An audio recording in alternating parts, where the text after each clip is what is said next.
Totoo pala. Totoo pala yung sinabi nila na ampun lang ako. Kaya pala hindi ako magawang mahalin ni Inay. Kaya pala lagi rin akong inaaway ni na Ate Vanessa sa TV. Dahil hindi ako kabilang sa kanila. Isa lang akong ampun. Ampun! Lumuwaso ako para makibalita kay Ate Mabel. Nabalitaan ko po kasi yung nangyari. Tungkol kay Mabel, wala pang balita. Pero sa anak ko, meron na. Patay na siya. How unfortunate na ang anak ko pa ang kinuha niya. Ang anak ko na may silbi dito sa mundong ito. Hindi ko nga alam kung anong klaseng kamalasan ang dala niyang kapatid mo at pati anak ko dinamay niya. Oh, anong iniiyak-iyak mo? Hindi pa naman siguradong patay si Mabel, ah. Magkapatid nga kayo, pareho kayong mahina. Lani, sige na nga. Samahan mo nga siya sa loob.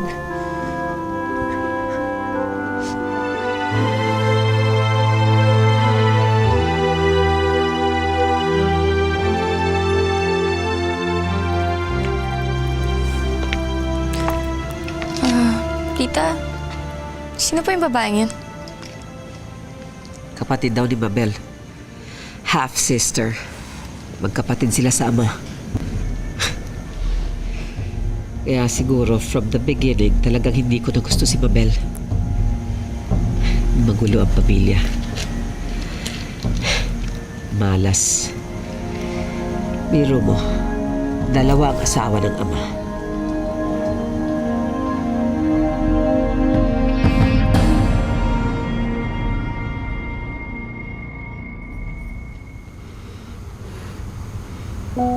Charming, saan ka nang galing?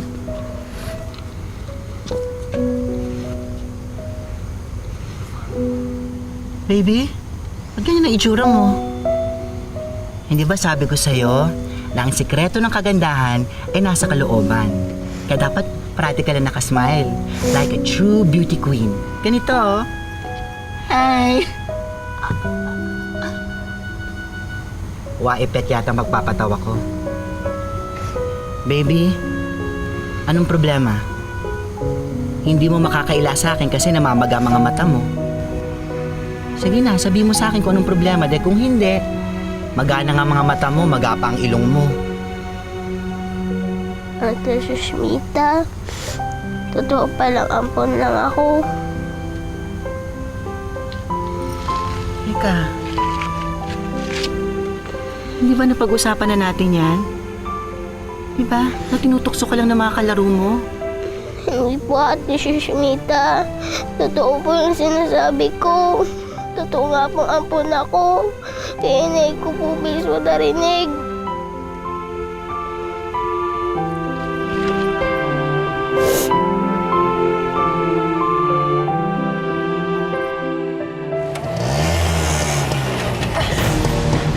Tulungan niyo kami!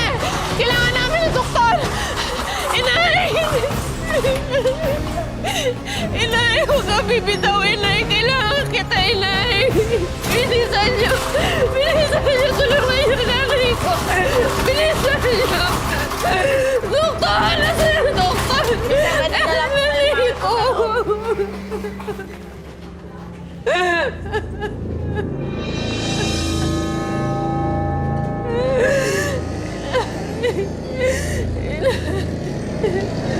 Inay, bakit mo nakuha maglihim sa akin? Bakit hindi mo sinabi mo na, anak?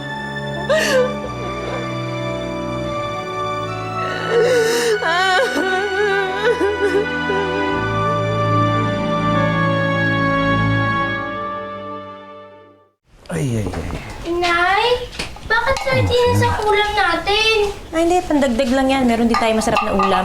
Alam mo na, marami tayong paalamunin dito. Baka mabitin tayo. Pero syempre sa inyo yung masarap na pagkain. Sa kanila na lang yung sardinas, ha? Kain ka marami, ha? Balita ko may pabrika daw ng sardinas dyan at puro minor de edad ang trabahador. Totoo ba yan?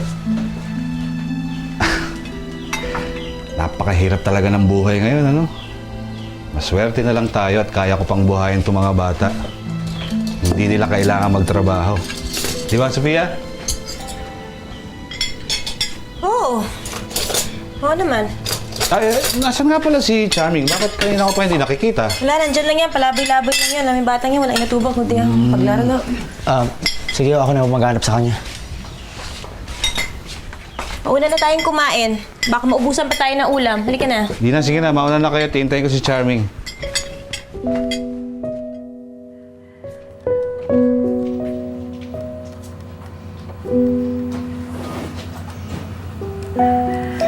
Nung una, akala ko kaya lang masungit sa akin si inay.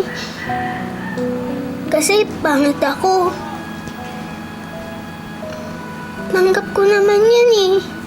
Kasi pangit naman talaga ako. Hindi lang siguro matanggap ni inay na nag-anak siya ng pangit.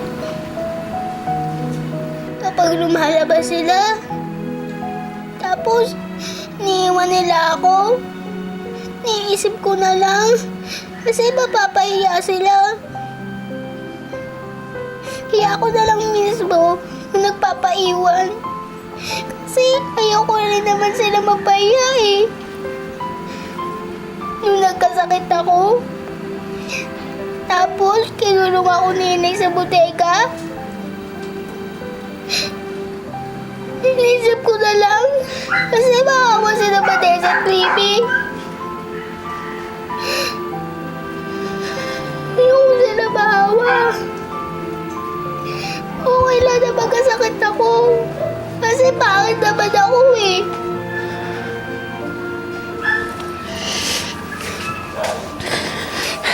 Tama na. Tama na. Pag binibili ni inay ng magagandang damit si Vanessa at Libby, iniisip ko na lang na bagay sa kanila yun. Kasi magaganda sila. Ang mga bagay lang sa akin, yung mga pinaglubaan nila. Kapag pinapalo ako ni inay, o sinasaktan, iniisip ko na lang na pangit ako.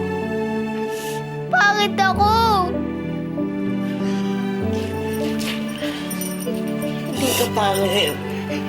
Hindi ka pangit. Kaya pala ganun ang trato nila sa akin kasi ampun lang ako. Kaya kahit anong gawin ko, hindi ako magagawa bali ni inay. Kahit hindi nila ako tunay na anak. Di ba po ang anak minamahal? Katulad ni Alina Socho sa kanto. Kahit gano'ng kapangit ang anak niya, pakaramdam niya, yun pa rin ang pinakamaganda sa buong mundo. Ate Suspita, ano na po gagawin ko? Tatawagin ko pa rin po bang tatay si Tay Rodan? Tatawagin ko pa rin po bang nanay si Nay Sofia? Kahit hindi ko naman sila tunay na pamilya?